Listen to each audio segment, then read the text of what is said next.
Hello guys, let me introduce you my brand new toy, this Parkside Performance 40 volts circular saw. As the name implies, it's powered by two 20 volts batteries. It's working with standard 190 mm cutting discs and it has a maximum cutting depth of 60 mm. The machine is equipped with the new Ready to Connect functionality. On the control panel we have two battery level indicators, over temperature indicator, eco indicator, and a membrane button for selecting the speed. On the inner side of the disc guard is the depth gauge, which in some cases can be really hard to use, especially if you're trying to set it on 10 or let's say 20 millimeters. The handlebar is interfering with your direct eyesight on the gauge. If there are no batteries in place, it's not a big deal, but if we place a battery, you get what I mean. In front of the machine we have a second gauge for selecting the bevel angle, and here it's way more easier to set the desired angle. There's nothing in front to obscure your vision. There's two positive stops at 45 and at 48 degrees. I'm not sure if there is a quick stop system integrated, but the disc is stopping relatively fast.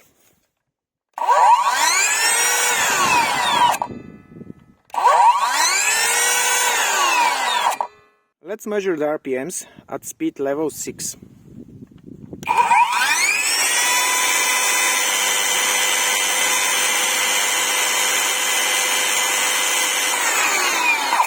And the sound level the machine generates.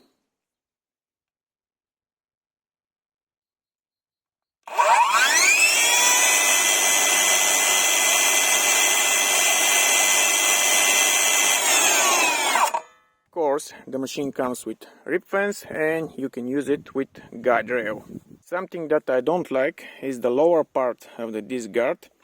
It's made from plastic and it looks really unprofessional. Let's take a look what's inside, starting with the disc guard. We have a second sprocket over here for reducing the RPMs and increasing the torque.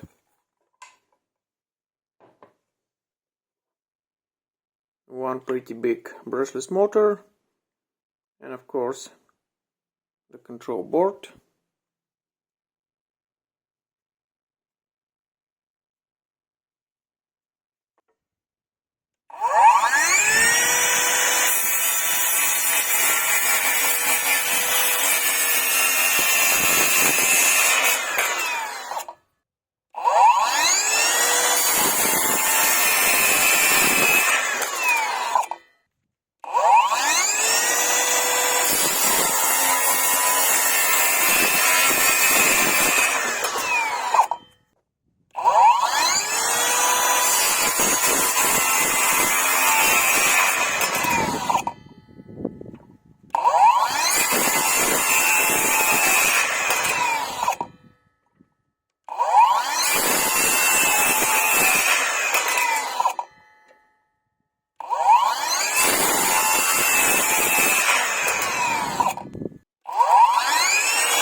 Well, the edges are a little rough, but I think this is normal for a circular saw without track, without guide rail.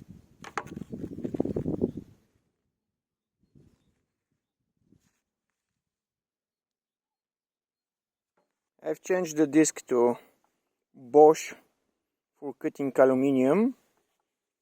Let's test it on this square profile.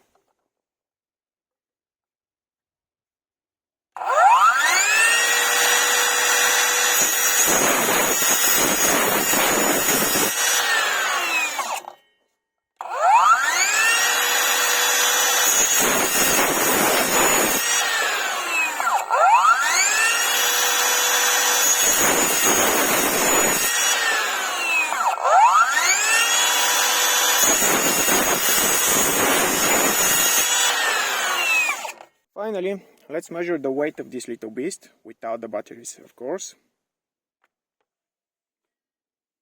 Just little above 4 kilograms.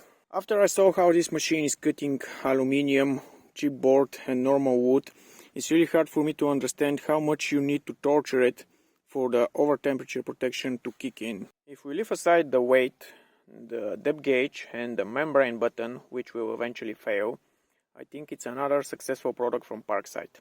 I really like it, nothing more to say, and I think it's enough for this video.